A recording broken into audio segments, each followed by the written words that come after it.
What's up, chess friends? This is Rafi, and we started a game today here on Lee Chess. So it started with d4, d5, c4, c6, which is the Slav Defense.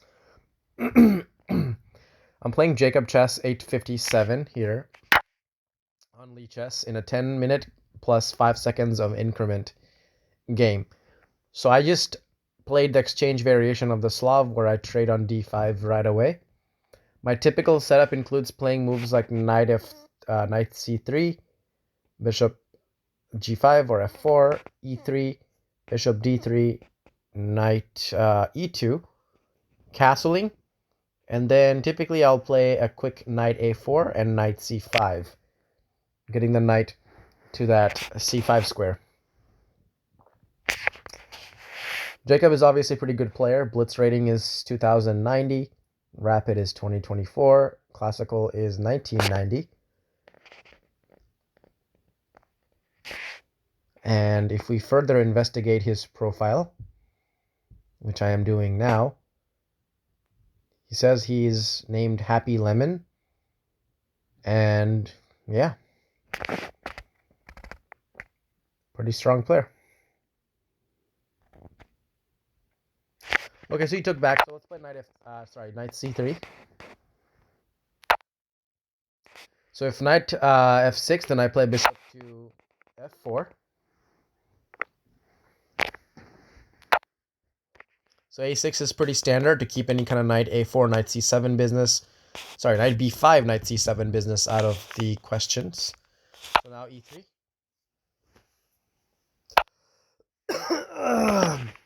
So now, as I said, bishop d3.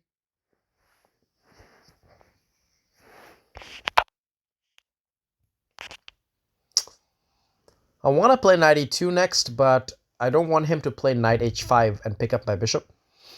I don't know if he can, though. Let's see. Knight e2, knight h5, bishop g5, h6, bishop h4, g5, bishop g3, he takes. If he wants to go through all that trouble, then he can, I guess. But it's because he committed to g6, I think he's going to fianchetto the bishop. So I can probably hold on to my bishop as well. I can play h3 first, and then play knight e2, and then plan to maybe, maintain that long dark square bishop. So that's what I'm thinking about doing here.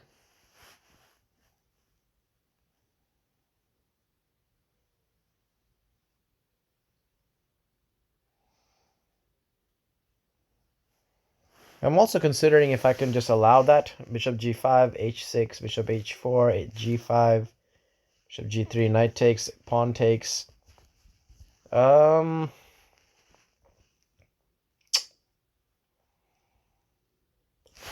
I think I'm going to play h3. I'm not going to go into those lines because oftentimes it becomes a situation where I end up having to castle on the king side anyway. And by doing so, yeah.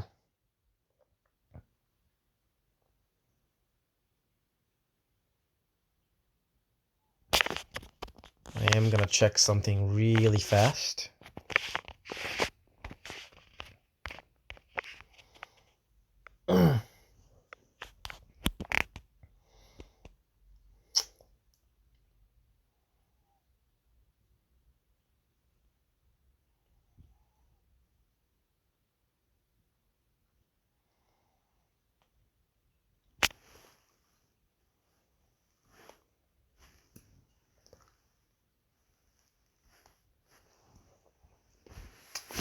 Typical moves for black from this position would be bishop g7, castles, bishop f5. Black is usually okay with getting rid of the light square bishop and doubling the pawns on f5 because he'll play e6 and he'll get a strong square on e4. But in this particular case, I might actually be able to chase that knight away from e4 though with f3, since I am putting my knight on e2. Although on second thought, should I put it on f3? Nah, I think e2 is fine because he's going to play bishop f5 or something at some point. because he needs to get that bishop out somehow. And f5 seems to be the most logical square to put that bishop. So he wants to launch a very quick e5, and I think I'm okay with that move if he does so, because that will allow me to put pressure on d5, which will become an isolated pawn.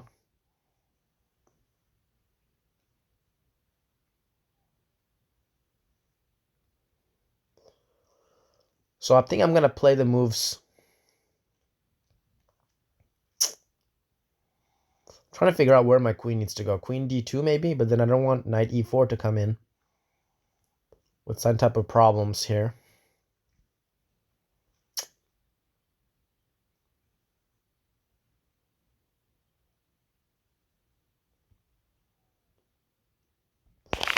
Okay, let's start with this move, rook c1 first.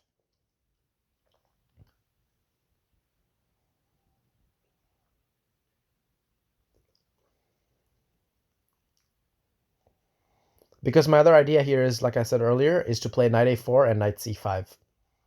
That's one idea. Playing queen somewhere and then putting the rook on the d file is also good, because that'll help to put pressure on the d5 pawn. Also, I think I'm going to put my bishop on b1, because I don't want him to play e5 and trade on e5 and then play the move d4 to get rid of that weakness on d5. Definitely want to make him hold on to that d5 pawn, so we can continue putting pressure on it throughout the whole rest of the game.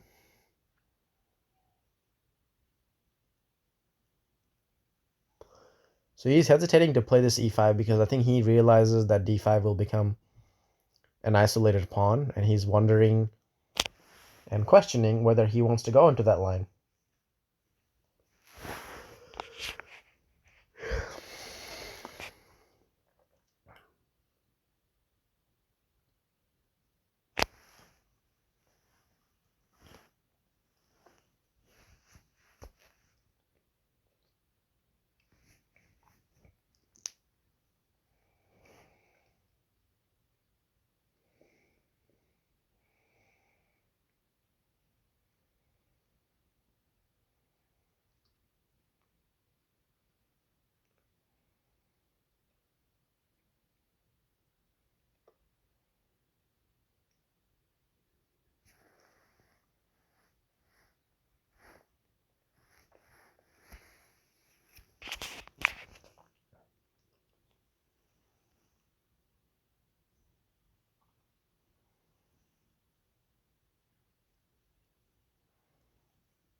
At any point, if he plays a move like b5, by the way, there's always knight takes b5 with a discovered attack on the knight on c6. And if knight takes b5, knight takes d4, then there's, first of all, there's knight c7, but second of all, I can also just take back on d4 with the knight, which will be winning. So he needs to probably play bishop to f5 here, I would imagine. That probably makes the most sense. And not really go for this e5 idea, because after that, you know, I'll probably take the bishop, and then he can play e6 to really try to get this e4 square for his knight. But like I said, I will be playing f3 to kick that knight out at some point soon. So here, I think I'm going to continue with my normal natural move here. which is knight a4, and I'm coming into the c5 square. Yes, he can play b6 to keep me out of c5, but then he's going to be, sort of weakening this queen side just a little bit. And also this queen is going to be at least temporarily tied down to protecting that b6 pawn. I don't think d7, bishop on d7 was the right choice, by the way. I think he should have played bishop f5.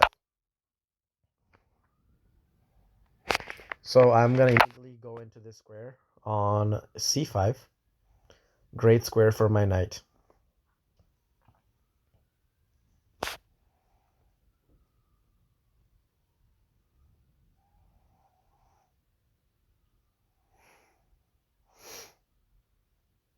So now there's no b6 or anything like that. He needs to now defend the b7 pawn some other way.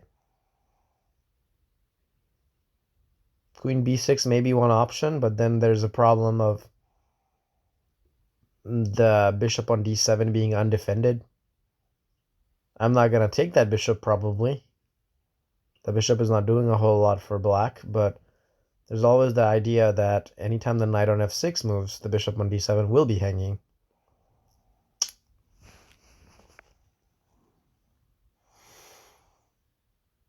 I don't think knight a5 works either because there's b4.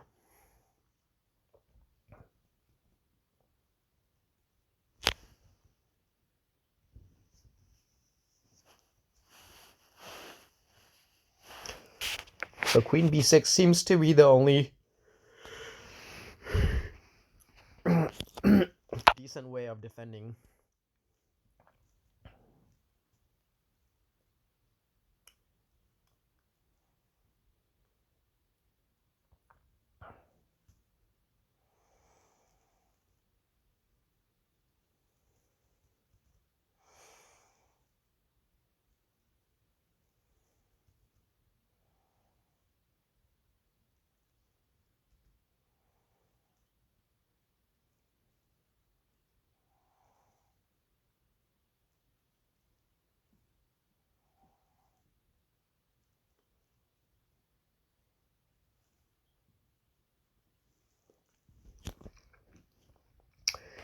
So again, I want to play queen d2, but you need to still calculate knight e4. Here, knight e4 doesn't seem like it's going to work, though. So queen d2, knight e4, knight takes, pawn takes, bishop takes. Should be winning a pawn for me.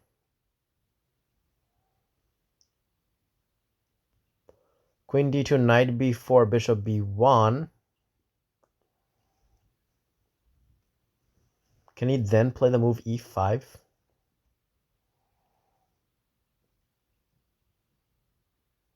I guess I can take on d7 and then pick up maybe the pawn on e5. I think queen d2 makes the most sense in this position, because I need to develop my queen, and I don't know which square to go to. And this move not only develops the queen, but also protects b2 simultaneously. Not that I had to defend b2, by the way, because there's always rook b1. And I end up winning the b7 pawn, and my rook penetrates very decisively into black's position. But I thought that, this move just develops the queen, and why not? Why not get the queen out?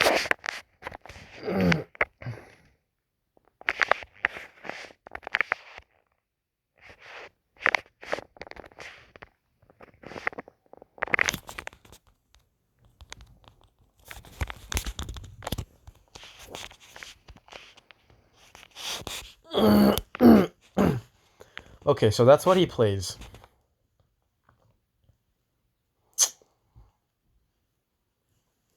So here, I think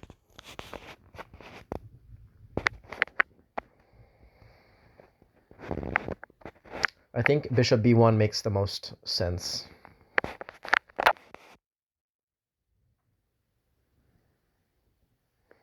Once again, if e5, then there is knight takes d7 followed by taking on e5. So here he just goes and unfortunately makes the mistake. I can even take on e5, honestly. with the pawn. Oh, wait. So I can't. Knight takes d7. There's knight takes d7. That actually...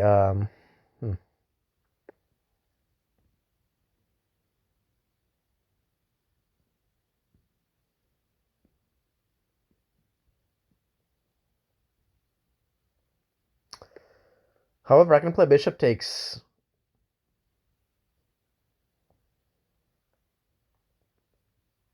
And if rook takes, then pawn takes back on c5 hits the queen. Yeah, I think this move should work. And if rook takes e5, then I have in-between move. Knight takes d7, and then picking up the pawn on the rook on e5 with the pawn.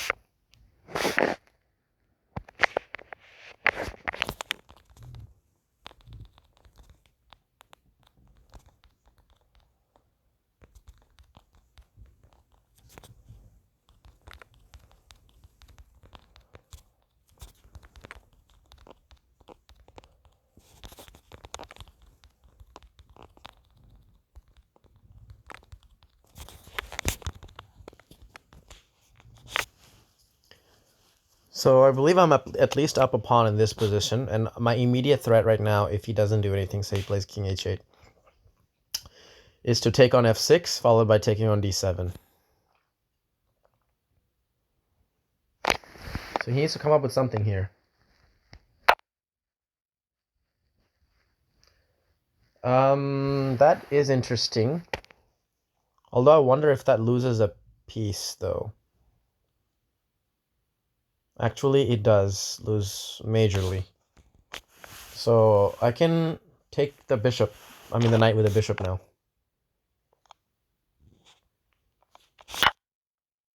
And now d7 is hanging. So now there's this problem of taking here first.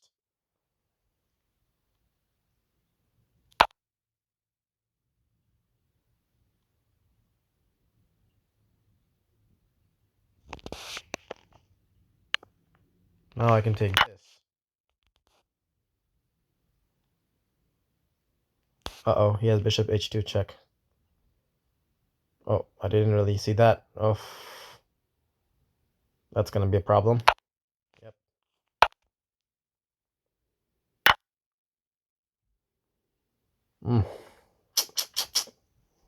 That is unfortunate. Very unfortunate.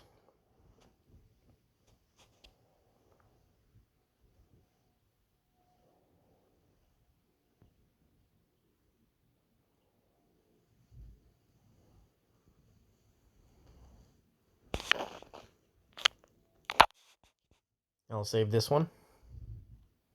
I'm still up a piece. But I could have been up 2 pieces probably. Yeah. Unfortunately, it's not enough for him to really do anything because I'm still picking up the bishop on h2, so... Not the most accurate probably in that sequence of exchanges. I think I had better options and opportunities, but I mean, it's winning still. Okay, so I played a really good game, almost a perfect game, according to the engine. All right, let's look at this one and see what happened here.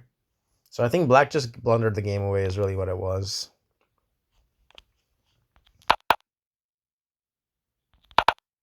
So all this is standard.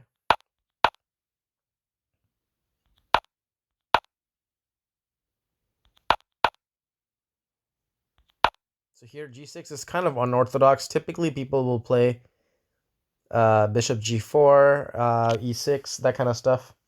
But g6 is not a bad move or anything like that.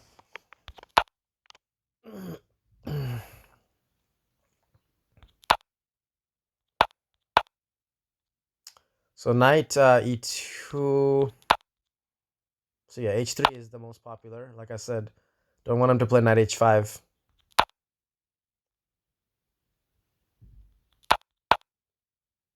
Then knight f3 is what people are playing. Okay, interesting. That makes sense. I mean, since there's no bishop g4, I guess it makes more sense to put the knight on e5, because I'm for sure going to be able to grab the put the knight on f3 so I can grab the e5 square. That would make a lot of sense, actually, now that I think about it.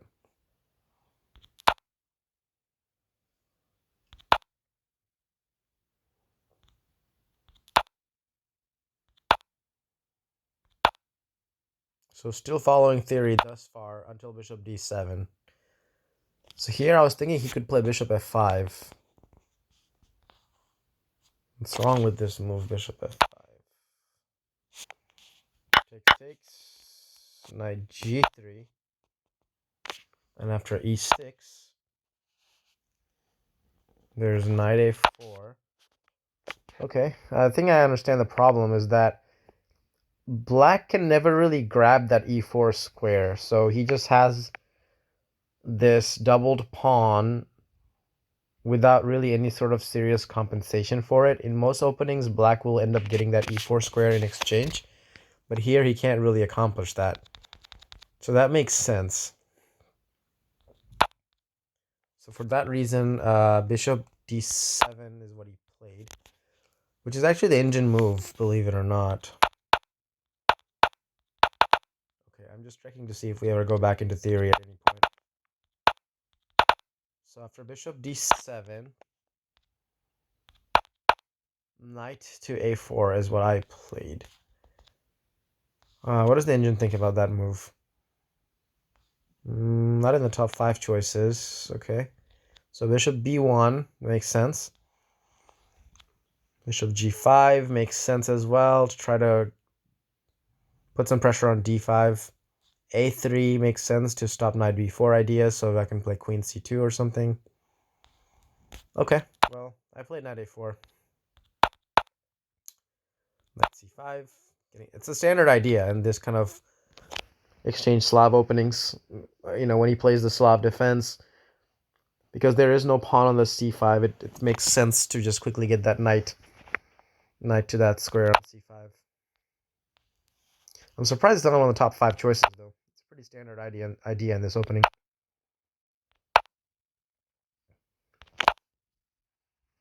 So here, recommendation is knight c3, which makes sense. Improving this knight and also daring him to take on b2, so rook b1 can come next. But I played queen to d2, which is also fine. Then he plays knight b4, bishop b1, e5. And I made the right capture on e5. Bishop takes. Plays knight e4. Mistake. That loses a piece. Takes. Knight takes d7 is still accurate. Queen d6. And here, I think... Oh, okay. I was thinking I should have taken on the bishop, but then he would have taken my bishop on e4, so that makes sense. The way I did it is fine too. Rook takes c8 is the best move, actually. Wow, okay. Check, king h1, then here. Then I simply retreated my bishop back to b1. He took this, and after king takes h2, the position would be completely winning for white. So it looks like I almost played a perfect game here, believe it or not, even while navigating through those tactical sequences. So I'm pretty happy with this game. Can't really complain, although black threw the game away with knight e4. But overall, still, I think strategically it was a very strong game, and I'm happy with this one, how this one turned out. Hopefully you are happy as well watching this one, and that you got some sort of strategic ideas out of this one, especially with this opening, with the idea of knight a4, knight c5, and doing the development with, putting the bishop on d3, etc. So, yeah, hope to catch you in my next video.